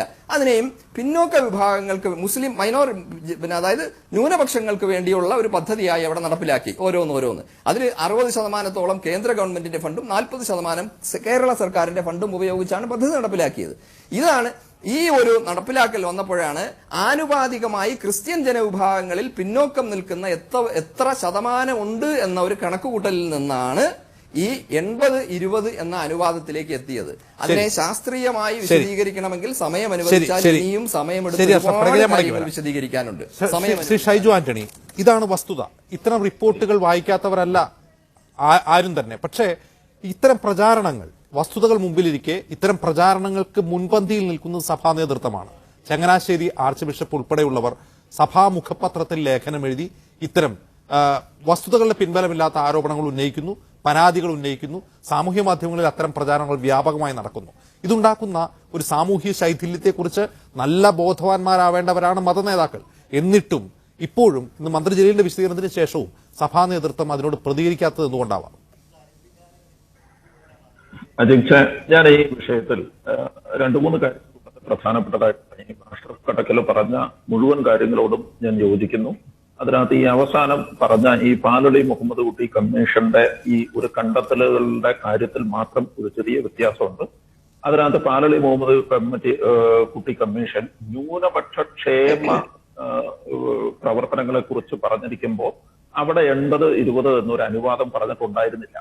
പിന്നീട് ആ കമ്മീഷൻ ചില സ്കോളർഷിപ്പുകൾ ഉണ്ടാക്കിയ സമയത്ത് അത് 80-20 ആവുകയും 80-20 തുടർന്നു പോവുകയുമാണ് ചെയ്തത്. പിന്നീടുള്ള പല സ്കോളർഷിപ്പുകൾ വന്നപ്പോൾ അതത് തുടർന്നു പോയി. അത് തുടർന്നു പോയതിന് കാരണം പോലും ഞാൻ മനസ്സിലാക്കുന്ന ന്യൂനപക്ഷ കമ്മീഷനിൽ അംഗമായിരുന്ന ക്രിസ്ത്യാനിയായിരുന്ന 2 പ്രതിനിധികളുണ്ടായിരുന്നു. ഇവരോട് സംസാരിച്ചതിന്റെ വെളിച്ചത്തിൽ ഞാൻ മനസ്സിലാക്കുന്നതനുസരിച്ച് അന്ന് ആദ്യകാലങ്ങളിൽ 20% മറ്റ് ന്യൂനപക്ഷങ്ങൾക്ക് കൊടുത്തപ്പോൾ ആ 20% ആദ്യകാലങ്ങളിൽ ആപ്ലിക്കൻസ് ഉണ്ടായിരുന്നില്ല. അപ്പൊ അതുകൊണ്ട് ആപ്ലിക്കൻസേ ഇല്ല, അത് വേസ്റ്റ് ആയി പോകുന്നു, അത് ലാപ്സായി പോകുന്നത് കൊണ്ട് ആ 80-20 എന്ന് പറഞ്ഞ അനുപാതം തുടരുകയായിരുന്നു. ഇതേതാണ്ട് ഒരു ദശാബ്ദക്കാലമായി നമ്മുടെ ഇവിടെ ഇത് തുടരാൻ തുടങ്ങി. അപ്പൊ അങ്ങനെ അത് തുടർന്നുകൊണ്ടിരിക്കുകയും ഇപ്പോ ആപ്ലിക്കൻസിന്റെ എണ്ണം കൂടുകയും ക്രൈസ്തവരിലും ഇത്തരം ആപ്ലിക്കൻസിന്റെ എണ്ണം നിരവധിയായി വർദ്ധിക്കുകയും ചെയ്തപ്പോ ഇത് പുനഃപരിശോധിക്കേണ്ടതാണ്, ചർച്ച ചെയ്യേണ്ടതാണ്, അത് ചർച്ച ചെയ്ത് തീരുമാനിക്കാവുന്നതുമാണ്. പക്ഷെ പ്രശ്നം അവിടെയൊന്നുമല്ല. അതിനെ ഒരു രാഷ്ട്രീയ പ്രശ്നമാക്കി മാറ്റുന്നു എന്നുള്ളിടത്താണ് ഏറ്റവും വലിയ ഗുരുതരമായ ഒരു രാഷ്ട്രീയ ആയുധമാക്കി മാറ്റാൻ ഒരു കൂട്ടം ആളുകൾ പരിശ്രമിക്കുന്നു. ഇവിടെയാണ് ഈ 2 മതവിഭാഗങ്ങൾ തമ്മിൽ വളരെ സമുന്നതരായ മത നേതാക്കളുള്ള 2 മതവിഭാഗങ്ങളാണിത്. 2 മതവിഭാഗങ്ങളും ഏതാണ്ട് 3-4% മാത്രം വ്യത്യാസത്തിൽ കേരളത്തിൽ ഏതാണ്ട് തുല്യ പ്രാതിനിധ്യമുള്ള 2 മതവിഭാഗങ്ങളാണ്. ആ മതവിഭാഗങ്ങൾ തമ്മിൽ സ്പർദ്ധയുണ്ടാകണം.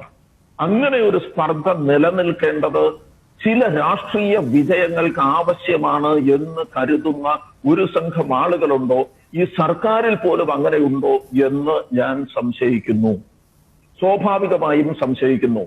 ഈ സർക്കാരിലെ നമ്മുടെ ബഹുമാനപ്പെട്ട മുഖ്യമന്ത്രി ശ്രീ പിണറായി വിജയൻ കുഞ്ഞാലിക്കുട്ടി വരുന്നു, നാളെ ചിലപ്പോ പ്രതിപക്ഷ നേതാവാകും, ചിലപ്പോ മുഖ്യമന്ത്രിയാകും എന്നൊരു ദുസ്സൂചനയോടുകൂടി ഒരു പ്രസ്താവന നടത്തിയത് എന്തിനു വേണ്ടിയായിരുന്നു? എന്തുകൊണ്ടാണ് ചങ്ങനാശ്ശേരി ആർച്ച് ബിഷപ്പ് ഒരു മെമ്മോറാണ്ടം കൊണ്ടേ കൊടുത്തപ്പോൾ, ഒരു ആർച്ച് ബിഷപ്പാണല്ലോ കൊടുത്തത്, സീറോ മലബാർ സഭയുടെ തലവൻ അല്ല കൊടുത്തത്, സീറോ മലബാർ സഭ സിനഡ് ഇത് പാസ്സാക്കി കൊടുത്തതൊന്നുമല്ല, ഒരു ആർച്ച് ബിഷപ്പ് കൊണ്ട് ഒരു സാധനം കൊണ്ടേ കൊടുത്തു. അപ്പോ ഇവിടത്തെ വിജിലൻസിനും ഇവിടത്തെ ബാക്കിയുള്ള ആളുകൾക്കും സമുദായങ്ങളുടെ അടിവേറിൽ സമൂലമായി ഏറ്റവും ഉള്ളിന്റെ ഉള്ളിൽ വലിയ സ്പർദ്ധ വളരുന്നത് കാണാത്തത് കൊണ്ടാണ്. അവരെന്തുകൊണ്ടാണ് ആധികാരികമായ ചർച്ചകൾ നടത്താതിരുന്നത്? എന്തുകൊണ്ടാണ് KT ജലീൽ ഈ ചങ്ങനാശ്ശേരി ആർച്ച് ബിഷപ്പിനെ വിളിച്ച് ഈ കാര്യങ്ങൾ സംസാരിക്കാതിരുന്നത്? എന്തുകൊണ്ടാണ് ബാക്കിയുള്ള ഇത്രയും കാലം മുഴുവൻ കുറ്റകരമായ മൗനം? രണ്ട് സമുദായങ്ങൾ തമ്മിൽ അതിഭീകരമായ സ്പർദ്ധയുണ്ടാകുന്നു എന്നറിഞ്ഞിട്ടും ഒരു സർക്കാർ കുറ്റകരമായ മൗനം പാലിച്ചു എന്ന് ഞാൻ പറയേണ്ടി വരും. കുറ്റകരമായ മൗനം പാലിക്കുകയാണ്. അതങ്ങനെ അങ്ങനെ കഴിഞ്ഞോട്ടെ, ഈ ഇലക്ഷൻ കഴിയുന്നത് വരെയെങ്കിലും അത്തരത്തിൽ തുടർന്നോട്ടെ എന്ന് കരുതുന്നുണ്ടെങ്കിൽ നമ്മൾ തീക്കൊള്ളിക്കൊണ്ട് തലചൊറിയുകയാണ്. ഇത് പരിഹാരമുണ്ടാക്കാൻ പറ്റാത്ത പ്രശ്നങ്ങൾ. ശ്രീ VPP മുസ്തഫയുടെ ഷൈജു ആന്റണി ഉന്നയിച്ച ഒരു പ്രധാനപ്പെട്ട ചോദ്യമാണ്, എന്തുകൊണ്ട് ഇതുവരെ സർക്കാർ മൗനം പാലിച്ചു? ഈ തെറ്റിദ്ധാരണ നീക്കാൻ, സഭാ നേതൃത്വത്തിന്റെ തെറ്റിദ്ധാരണ നീക്കാൻ സർക്കാർ എന്തുകൊണ്ട് മുൻകൈ എടുക്കുന്നില്ല? മുൻപ് ഈ ദേവസ്വം ബോർഡിലെ ഭണ്ഡാരത്തിൽ നിന്നുള്ള പണമെടുത്ത് സർക്കാർ ധൂർത്തടിക്കുന്നു എന്ന് സംഘപരിവാർ കേരളത്തിൽ വ്യാപകമായി പ്രചാരണം നടത്തിയിരുന്നു, സാമൂഹ്യ മാധ്യമങ്ങളിൽ ഉൾപ്പെടെ. അന്ന് സർക്കാർ സഭയിൽ ഉൾപ്പെടെ കാര്യങ്ങൾ വിശദീകരിക്കുകയും തെറ്റിദ്ധാരണ നീക്കുകയും ചെയ്തതാണ്. ഇപ്പോൾ സർക്കാരിനാണെങ്കിൽ ഇത്തരം ഫാൾസ് ക്ലെയിംസ്, ഫാൾസ് ന്യൂസുകൾ ബസ്റ്റ് ചെയ്യാനുള്ള സംവിധാനം തന്നെയുണ്ട്. ഫേക്ക് ന്യൂസുകൾക്കെതിരെ സർക്കാരിന് തന്നെ സംവിധാനമുണ്ട് എന്ന് സർക്കാർ പറയുന്നു. എന്തുകൊണ്ടാണ് ഷൈജു ആന്റണി ഇവിടെ ചൂണ്ടിക്കാട്ടിയതുപോലെ ഒരു കുറ്റകരമായ മൗനം സർക്കാരിന്റെ ഭാഗത്തുനിന്നുണ്ടാവുന്നത്? ജലീൽ പറയുമ്പോഴെയല്ല മുഖ്യമന്ത്രി ഒരു കാര്യം വിശദീകരിക്കുന്നത്, മന്ത്രി KT ജലീൽ പറയുമ്പോഴെയല്ല എന്ന് താങ്കൾക്കും അറിയാമല്ലോ. ശ്രീ ഷൈജു ആന്റണിയുടേത് തീരെ നിലവാരം കുറഞ്ഞ രാഷ്ട്രീയ ആരോപണം മാത്രമാണ്. അദ്ദേഹം തന്നെ പറയൂ, ഈ പാലോളി കമ്മിറ്റി റിപ്പോർട്ട് ഉണ്ടായത് എപ്പോഴാണ്? 2007 അന്ന് വന്നതാണ് ഈ നിർദ്ദേശങ്ങൾ. അത് കഴിഞ്ഞിട്ട് 2011 മുതൽ 16 വരെ ഈ കേരളത്തിൽ ശ്രീ ഉമ്മൻചാണ്ടിയല്ലേ മുഖ്യമന്ത്രിയായിരുന്നത്?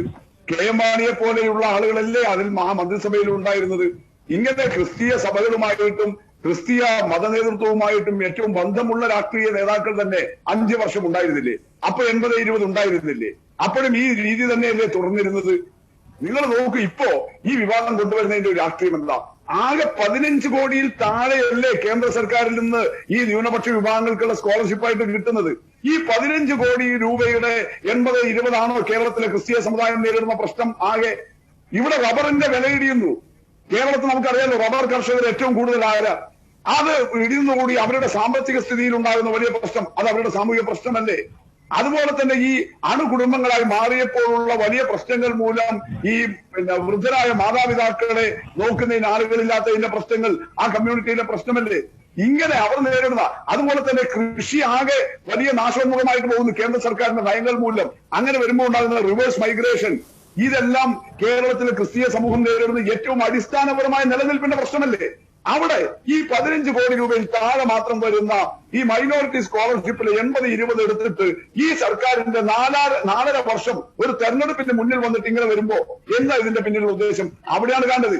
എന്നാൽ സർക്കാരിന്റെ മുന്നിൽ ഈ പ്രശ്നം വരുന്നത് എപ്പോഴാ? ഏതാനും മാസങ്ങൾക്ക് മുമ്പാണ് ക്രിസ്തീയ സഭാ നേതൃത്വം ഇത് ഗൗരവമായിട്ട് വരുന്നത്. ആ വന്നു ഒരു മാസത്തിനുള്ളിൽ റിട്ടയർഡ് ജസ്റ്റിസ് ആയിട്ടുള്ള JB കോശിയുടെ നേതൃത്വത്തിൽ ഒരു കമ്മീഷൻ, ജേക്കബ് പുന്നൂസിനെ പോലുള്ള ഏറ്റവും പ്രഗത്ഭരായ ആളുകൾ ആ കമ്മീഷനിൽ അംഗം. ഇങ്ങനെ ഗവൺമെന്റിന്റെ മുന്നിൽ ഗൗരവം ഈ പ്രശ്നം ഇതാ ഞങ്ങളുടെ സമൂഹത്തിനുണ്ട്, സമുദായത്തിനുണ്ട് എന്ന് ഉന്നയിക്കപ്പെട്ടപ്പോൾ ഉടനെ ഇറങ്ങിയില്ലേ? എന്നാൽ നിങ്ങൾ നോക്കൂ, ഇതേ ഘട്ടത്തിലല്ലേ ഈ ഗവൺമെന്റ് സംവരണേതര സമുദായങ്ങളിലെ ആളുകൾക്ക് സംവരണം കൊണ്ടുവന്നത്? ആ സാമ്പത്തിക സംവരണം കൊണ്ടുവന്നപ്പോൾ അതിൽ അസഹിഷ്ണുത പ്രകടിപ്പിച്ചിരുന്നവരാരാ? ആ അസഹിഷ്ണുത കൂടെ നിന്നവരല്ലേ കേരളത്തിലെ UDFന്റെ ഭാഗമായിട്ട് നിൽക്കുന്ന ചില രാഷ്ട്രീയ പ്രസ്ഥാനങ്ങൾ? ഞങ്ങൾ ഉന്നയിച്ചിട്ട് ഈ വിഷയമാണ്. സർക്കാർ ഇക്കാര്യങ്ങൾ മൈൻഡ് ചെയ്തില്ല എന്നല്ല പ്രശ്നം. ഈ മൈൻഡ് ചെയ്തിട്ട് കൂടി നടത്തുന്ന വിദ്വേഷ പ്രചാരണത്തിനെതിരെ സർക്കാർ മിണ്ടുന്നില്ല എന്നുള്ളതാണ്. അതാണ് ഷൈജു ഉന്നയിച്ച കാര്യം. അത് ഷൈജു ഉൾപ്പെടെയുള്ള ആളുകൾ നടത്തിക്കൊണ്ടുവരുന്ന രാഷ്ട്രീയമാണത്. നിങ്ങൾ നോക്കുന്നത് എന്താ കാണുന്നത്? ഇപ്പൊ അദ്ദേഹം PK കുഞ്ഞാലിക്കുട്ടിയുടെ കാര്യം പറയുന്നു. എന്താ ഞങ്ങൾ ഉന്നയിച്ച പ്രശ്നം? കേരളത്തിലെ കോൺഗ്രസിന്റെ പ്രകടന പത്രികയിലെ നിലപാടാണ് മുന്നോക്ക സംവരണം എന്നുള്ളത്. ആ സംവരണത്തിന് അങ്ങനെയുള്ള ഒരു നിലപാട് കേരളത്തിലെ LDF ഗവൺമെന്റ് എടുത്തപ്പോൾ, ലീഗിന്റെ നിലപാട് മാറിയപ്പോൾ സ്വന്തം പാർട്ടിയുടെ നിലപാട് മാറ്റി കോൺഗ്രസ്. അതുപോലെ പ്രതിപക്ഷ നേതാവും കേരളത്തിലെ UDFന്റെ നായകത്വവും കോൺഗ്രസിനാണ്. എന്നാൽ കോൺഗ്രസിന്റെ പ്രതിപക്ഷ നേതാവും നായകത്വവും UDFന് കീഴ്പ്പെടുന്നു, ലീഗിന് കീഴ്പ്പെടുന്നു.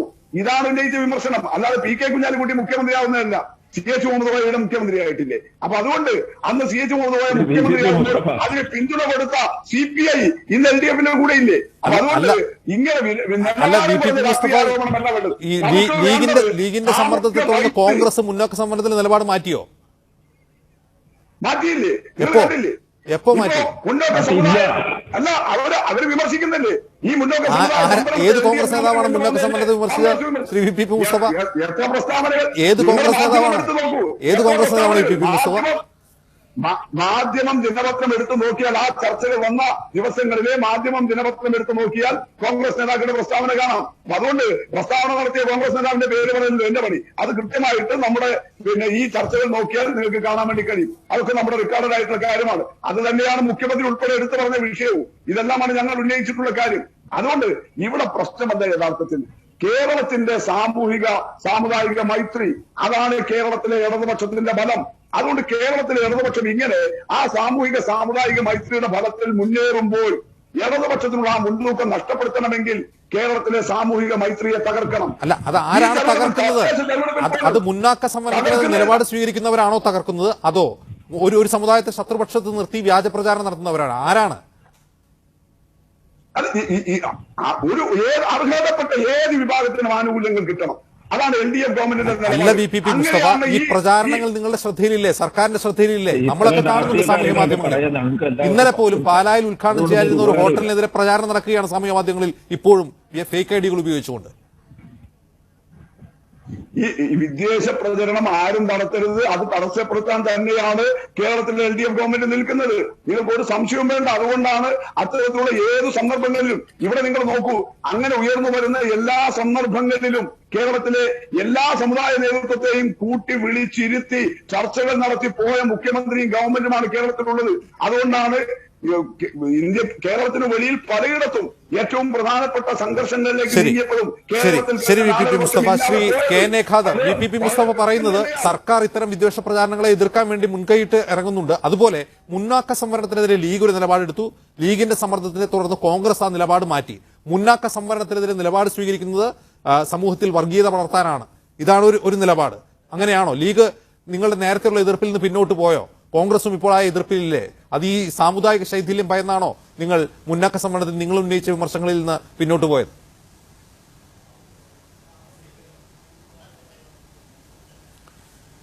അല്ല, ഈ മുന്നോക്ക സമുദായത്തിലെ പിന്നോക്കക്കാരായ ആളുകൾക്ക് 10% സംവരണം കൊടുക്കുന്നതിനെ ആരും എതിർത്തു എന്ന് ഞാൻ കരുതുന്നില്ല. നേരത്തെ ഐക്യജനാധിപത്യ മുന്നണിയുടെ പ്രകടന പത്രികയിൽ തന്നെ അങ്ങനെ ഒരു സംഗതി വന്നിട്ടുണ്ട് എന്നുള്ളതൊരു യാഥാർത്ഥ്യമാണ്. ഇവിടെ ആശങ്ക പ്രകടിപ്പിച്ച മുസ്ലിം സമുദായം മാത്രമല്ല, ലത്തീൻ വിഭാഗത്തിൽപ്പെട്ടവരും ഈഴവ സമുദായത്തിൽപ്പെട്ടവരും മുസ്ലിം സമുദായത്തിൽപ്പെട്ടവരും മുന്നോക്ക സംവരണത്തെക്കുറിച്ച് എതിർക്കുകയല്ല ചെയ്ത്. ഞങ്ങൾ പ്രത്യേകമായി എതിർത്തിട്ടില്ല. ഈ നിലവിലുള്ള സംവരണ നിയമങ്ങളിൽ, വ്യവസ്ഥകളിൽ മാറ്റം വരാതെ വേണം അത് അനുവദിക്കാൻ എന്ന നിലയിലാണ് അതിനോടൊരു സമീപനം സ്വീകരിച്ചത്. അല്ലാണ്ട് മുന്നോക്ക സംവരണം കൊടുക്കുക എന്നതിനെ ശക്തമായി എതിർക്കുന്ന ഒരു നിലപാടല്ല എടുത്തത്. നിലവിലുള്ള സംവരണ വ്യവസ്ഥകളിൽ മാറ്റം വരാൻ പാടില്ല, വേറെ ഒരു സംവരണം ഏർപ്പെടുത്തുമ്പോൾ എന്ന മട്ടിലാണ് അതിനെക്കുറിച്ച് സംസാരിച്ചത്. ഇപ്പോൾ ഇതിന് ഏറ്റവും പ്രധാനപ്പെട്ടൊരു കാര്യം, ഇതിൽ ഈ വിഷയം വരുമ്പോൾ അതൊക്കെ ഉടനെ രാഷ്ട്രീയത്തിലേക്ക് പോവുകയാണ്. ഉടനെ രാഷ്ട്രീയത്തിലേക്ക് പോകുന്നു. സംവരണ വിഷയം മാറി മറ്റ് വിഷയങ്ങൾ ഏറ്റെടുക്കുന്നു. അങ്ങനെ ആ സ്പർദ്ധ നിലനിർത്തുവാൻ ആരോ ആഗ്രഹിക്കുന്നുണ്ടോ എന്ന് സംശയിക്കുന്ന ഒരു സാഹചര്യമുണ്ട്. സ്പർദ്ധയില്ലാതെ ഈ സമുദായങ്ങളെല്ലാം ഒരുമിച്ച് മുന്നോട്ട് പോകണം എന്ന് നമ്മൾ ആഗ്രഹിക്കുമ്പോൾ തന്നെ ഇത് നിലനിന്നാൽ അതുകൊണ്ട് അതിൻ്റെ ഗുണഭോക്താക്കളായ ആളുകൾ ഈ സ്പർദ്ധ നിലനിർത്താനും വളർത്തിക്കൊണ്ടുവരുവാനും പരിശ്രമിക്കുന്നു എന്നതാണ് വളരെ ഖേദകരമായ ഒരു കാര്യം. ഈ ന്യൂനപക്ഷ സമുദായങ്ങളെ സംബന്ധിച്ച് പറഞ്ഞപ്പോൾ അതിൽ മുസ്ലിം കമ്മ്യൂണിറ്റിയെക്കുറിച്ച് പാലോളി കമ്മിറ്റി പറഞ്ഞത്, അവരുടെ കൂട്ടത്തിൽ അഭ്യസ്ത വിദ്യരുണ്ട്, എന്നാൽ മത്സര പരീക്ഷകളിൽ അവർക്ക് ജയിക്കാൻ സാധിക്കുന്നില്ല. അതുകൊണ്ട് മത്സര പരീക്ഷകൾക്ക് അവരെ പ്രാപ്തമാക്കുന്നതിന് വേണ്ടി ചില കോച്ചിങ് സെന്ററുകൾ നടത്തണം എന്നാണ് പറഞ്ഞത്. ആ കോച്ചിങ് സെന്ററുകളിൽ മത്സര പരീക്ഷയ്ക്ക് പരിശീലനം നേടുന്ന മുസ്ലിങ്ങൾക്ക് ജോലി കിട്ടുന്ന ഉറപ്പില്ല. അവർ മത്സര പരീക്ഷകളിൽ ജയിച്ചുകൊള്ളണമെന്നില്ല.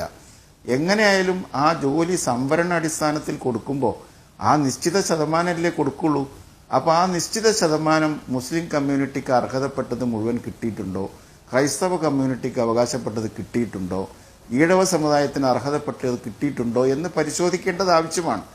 ആ പരിശോധനയ്ക്ക് ശേഷം മാത്രമേ ആ അർഹതപ്പെട്ടത് കിട്ടാത്തവർക്ക് അത് കൊടുക്കാനും അതുപോലെ കൂടുതൽ ആർക്കെങ്കിലും കിട്ടിയിട്ടുണ്ടെങ്കിൽ അതിനെക്കുറിച്ച് മനസ്സിലാക്കുവാനും ഒരു പരിശ്രമം നടത്താൻ ഒരു പ്രയാസവും താങ്കളുടെ നിലപാട് വ്യക്തമാണ്. ശ്രീ കെന്നഡി കരിമ്പുങ്കാല പറഞ്ഞാൽ നിർത്താം. ശ്രീ കെന്നഡി അതുകൊണ്ട് പറഞ്ഞ അവസാനിപ്പിക്കും. ശ്രീ കെ പറഞ്ഞ അവസാനിപ്പിക്കും.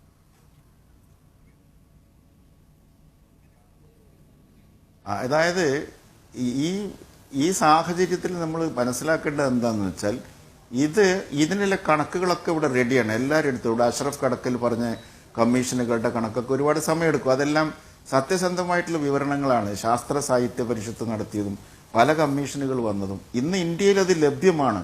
സച്ചാർ കമ്മീഷൻ റിപ്പോർട്ട് എല്ലാ റിപ്പോർട്ടുകളിലും ഉണ്ട്, എല്ലാ കണക്കുകളും ഉണ്ട്. എത്ര ശതമാനമാണ് സംവരണം എന്ന് നിശ്ചയിക്കപ്പെട്ടിട്ടുണ്ട്. അത് അർഹതപ്പെട്ട സമുദായങ്ങൾക്കൊക്കെ കിട്ടിയിട്ടുണ്ടോ, ആർക്കെങ്കിലും കൂടുതൽ കിട്ടിയിട്ടുണ്ടോ, ആർക്കെങ്കിലും കുറവുണ്ടോ എന്ന് പരിശോധിച്ചാൽ മതി. അതല്ലാതെ ഒന്നും മുസ്ലിം കമ്മ്യൂണിറ്റിക്കും കൊടുക്കണ്ട, വേറൊരു കമ്മ്യൂണിറ്റിക്കും കൊടുക്കണ്ട. അധികം വല്ലതും വാങ്ങിച്ചിട്ടുണ്ടെങ്കിൽ തിരിച്ചു കൊടുക്കുന്നത് തർക്കവുമില്ല. പരിശോധിക്കേണ്ട അത് മൊത്തം. എന്തെങ്കിലും പ്രശ്നങ്ങൾ ഉണ്ടെങ്കിൽ ഒരു സാമൂഹ്യ വിഭാഗം എന്ന നിലയിൽ ക്രൈസ്തവ ജനവിഭാഗത്തിന് എന്തെങ്കിലും പ്രശ്നങ്ങളുണ്ട് എന്ന് തന്നെയാണ് പൊതുവെ എല്ലാവരും ഈ പാനലിൽ പങ്കെടുത്തവർ പറയുന്നത്. ഒന്ന്, ഈ അണുകുടുംബങ്ങളുടെ വികാസം, മറ്റൊന്ന് ജനസംഖ്യാ വളർച്ചയിലെ പിന്നോക്കാവസ്ഥ, കാർഷികോൽപ്പന്നങ്ങളുടെ വിലയിടിവ്, റബ്ബർ വിലയിടിവ്, തുടങ്ങി നിരവധി പ്രശ്നങ്ങൾ ആ സമുദായം പെക്യുലറായിട്ട് നേരിടുന്നുണ്ട്. എങ്കിൽ അത് പഠിച്ച് ഒരു റിപ്പോർട്ട് സമർപ്പിക്കാൻ ആ പരാതി വന്ന മാസങ്ങൾക്ക് അകം തന്നെ, ഏതാനും മാസങ്ങൾക്കകം തന്നെ സർക്കാർ തയ്യാറായിട്ടുണ്ട്, LDF സർക്കാർ തയ്യാറായിട്ടുണ്ട്. ആ പഠിച്ച് എന്താണ് പ്രശ്നമെന്ന് സർക്കാർ പഠിക്കട്ടെ, പ്രത്യേക പാക്കേജ് പ്രഖ്യാപിക്കുമെന്ന് ന്യൂനപക്ഷ ക്ഷേമ വകുപ്പ് മന്ത്രി പറയുകയും ചെയ്തു. എങ്കിൽ പിന്നെ ഈ വിദ്വേഷ പ്രചാരണം അത് നടത്തുന്നത് സാധാരണക്കാർ മാത്രമല്ല, സഭാ നേതൃത്വം തന്നെ വലിയ ലേഖനം എഴുതുകയാണ്, സ്റ്റാറ്റിസ്റ്റിക്സോ വസ്തുതകളോ ഇല്ലാതെ. ഇത് നിർത്താറായില്ലേ? ഇതിന്റെ ലക്ഷ്യം രാഷ്ട്രീയമാണ് എന്നാണ് ഈ പാനലിൽ പങ്കെടുക്കുന്ന പലരും ആരോപിക്കുന്നത്. എന്തുകൊണ്ടാണത്? അജിബ്സെ, ഈ രണ്ട് സമുദായങ്ങൾ തമ്മിൽ ഒരു ഫ്രിക്ഷൻ ഉണ്ടാവും, പ്രശ്നമുണ്ടാവും എന്നൊന്നും നമ്മൾ പറഞ്ഞു വെക്കണ്ട. കാരണം നല്ല അറിവും വിവരവുമുള്ള സമുദായ നേതൃത്വമുണ്ട്. കേരളത്തിന്റെ ഭാഗ്യമാണ് KN ഖാദർ സാഹിബിനെ പോലുള്ള നേതാക്കൾ രാഷ്ട്രീയത്തിൽ നിർണായക സ്ഥാനത്തിരിക്കുന്നത്. അതുകൊണ്ട് അജിംസ അങ്ങനെ ഭയപ്പെടുന്നില്ല. ഇന്നലെ പാലായിൽ ഒരു ഹോട്ടൽ തുറക്കാനിരുന്നു, ഒരു മന്തി ഹോട്ടൽ തുറക്കാനിരുന്നു. ആ മന്തി ഹോട്ടലിനെതിരെ സാമൂഹ്യ മാധ്യമങ്ങളിൽ പ്രചാരണം നടന്നു. അത് ഉദ്ഘാടനം ചെയ്യാനിരുന്ന ഒരു പുരോഹിതൻ അതിന് വന്നില്ല എന്നാണ് ഇന്നലെ വന്ന വാർത്ത. ആ വ്യാജ പ്രചാരണം നടത്തിയത് ആരാണെന്ന് സാമൂഹ്യ മാധ്യമങ്ങളിൽ ചിലർ തന്നെ അന്വേഷിച്ച് കണ്ടെത്തി. പോലീസ് ഒരു നടപടിയും സ്വീകരിച്ചിട്ടില്ല. ഇതിങ്ങനെ തുടർന്നാൽ എന്താകും അവസ്ഥ കെന്നഡി? ഇത് നിങ്ങൾ കാണുന്നില്ലേ?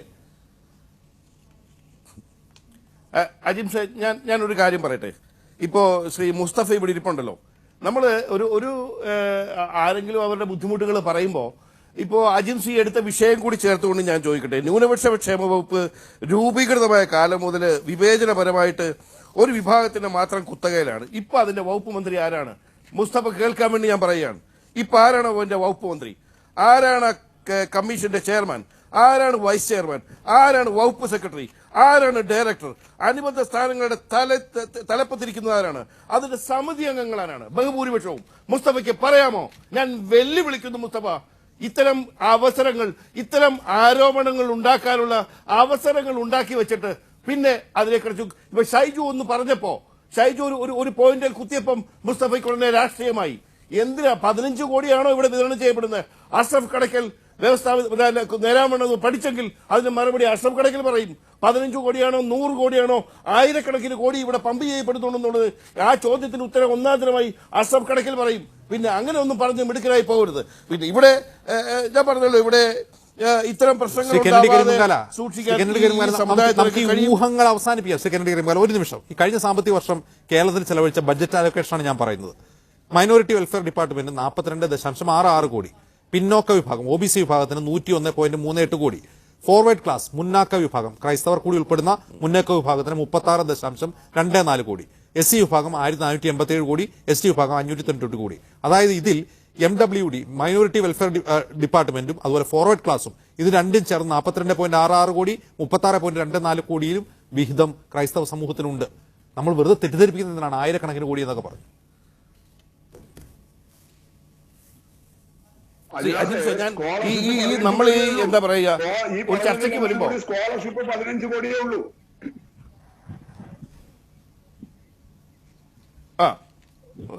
ഞാൻ പറഞ്ഞല്ലോ, ഞാൻ മറുപടിയല്ല, അഷ്റഫ് കടക്കൽ പറയും എന്നാണ് ഞാൻ പറഞ്ഞത്. കാരണം അദ്ദേഹത്തിന്റെ കണക്കുകൾ മൊത്തം ഉള്ളതുകൊണ്ട് 15 കോടിയാണോ അതോ വെറും 1.5 കോടിയേ ഉള്ളൂ എന്ന് അദ്ദേഹം മറുപടി പറയും. ഞാൻ പറഞ്ഞത് അതല്ല. ഏതായാലും ഒരു കാര്യം ചർച്ച അവസാനിപ്പിക്കുന്നതിന് മുമ്പ് അജിൻസെ, പരമാർത്ഥമായിട്ടുള്ള സത്യമായിട്ടുള്ള ഒരു കാര്യം കാണാതിരിക്കാൻ കഴിയില്ല. കേരളത്തിലെങ്കിലും ക്രിസ്ത്യാനിയുടെ ക്രൈസ്തവന്റെ പോപ്പുലേഷൻ താഴോട്ടാണ്. 20 നിന്ന് 18 മുസ്ലിമിൻ്റെത് നല്ല വ്യത്യാസത്തിൽ ഉയർച്ചയിലേക്കാണ്. ക്രൈസ്തവന് കുട്ടികളുണ്ടാവാത്തത് കൊണ്ട് തന്നെയാണല്ലോ അതിന്റെ പോപ്പുലേഷൻ കുറയുന്നത്. വേറൊരു ന്യായവും അതിന് പറഞ്ഞിട്ട് കാര്യമില്ല. ഈ കുട്ടികൾ ഉണ്ടാകാത്തത് മറ്റെന്തെങ്കിലും ഒരു പോരായ്മ ഉള്ളത് കൊണ്ടാണെന്ന് സമൂഹം കരുതരുത്. സാമ്പത്തികമാണ് പ്രശ്നം. അവന്റെ സാമ്പത്തികമില്ല, അവന് സാമ്പത്തിക സുരക്ഷിതത്വമില്ല, അവന് കുട്ടികളെ വളർത്താനുള്ള ഭയം. സാമൂഹ്യശാസ്ത്രം പറയുന്നത് സാമ്പത്തിക നിലവാരം കുറയുന്നതിനനുസരിച്ച് ജനസംഖ്യാ വർധന ഉണ്ടാവുമെന്നാണ്. സയൻസ് അങ്ങനെയാണ് പറയുന്നത്. അല്ല, ഞാൻ ഇതിന്റെ യാഥാർത്ഥ്യം, സയൻസ് അവിടെ ഇരിക്കട്ടെ, ഞാനിതിന്റെ യാഥാർത്ഥ്യമാണ് പറയുന്നത്. കാരണം കേരളത്തിൽ ജീവിക്കുന്ന ഒരു ക്രിസ്ത്യാനിയായ ഞാൻ പറയുന്നു, എന്റെ അച്ചായൻ 14 പിള്ളേരുണ്ടായിരുന്നു, എന്റെ അച്ചായൻ 14ാമത്തെ ആളായിരുന്നു. ഞങ്ങളിലേക്ക് വന്നപ്പോൾ ഞങ്ങൾ മൊത്തം 3ആയി. ഇപ്പൊ എനിക്കാകെ 1 ഉള്ളൂ. എനിക്ക് ഉറപ്പില്ലായിരുന്നു. തെറ്റായ പ്രസ്താവനയാണ്.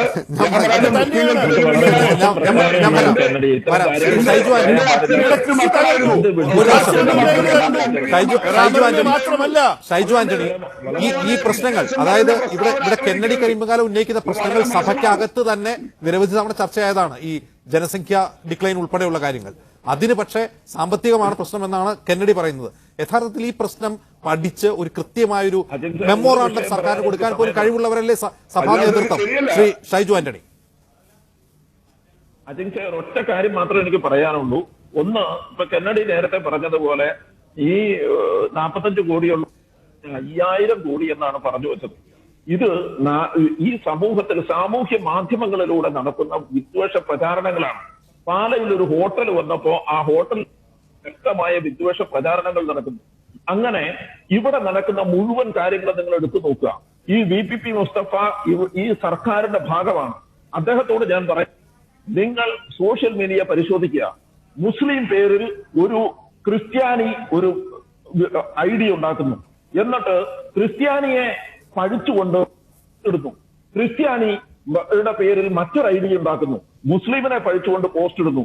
ഇത്തരം സംഭവങ്ങളൊക്കെ നിരന്തരമായി നടക്കുകയാണ്. നിങ്ങൾ പറഞ്ഞതുപോലെ എനിക്ക് അറിയാം, 2007 മുതലുള്ളതാണെന്ന്. ഇത് മുമ്പ് കോൺഗ്രസ് വന്നു, കേരള കോൺഗ്രസ് ഉണ്ടായിരുന്നു, ഇവരെല്ലാവരും ഉണ്ടായിരുന്നു. അവരാരും പരിഹരിച്ചില്ല, അതുകൊണ്ട് ഞങ്ങളും പരിഹരിക്കില്ല എന്നൊന്നും പറയരുത്. അതൊന്നും ആ രാഷ്ട്രീയമൊന്നും അല്ല. നിങ്ങൾ PK കുഞ്ഞാലിക്കുട്ടിയോ പിണറായി വിജയനോ ഉമ്മൻചാണ്ടിയോ ആര് വേണേ മുഖ്യമന്ത്രി ആയിക്കോ, പക്ഷെ കേരളത്തിന് ഒരു മതനിരപേക്ഷ ഫാബ്രിക് ഉണ്ട്. അതിനെ കുത്തിക്കീറാൻ നിൽക്കരുത്, അതിനെ രാഷ്ട്രീയക്കാരനും നിൽക്കരുതെന്ന്.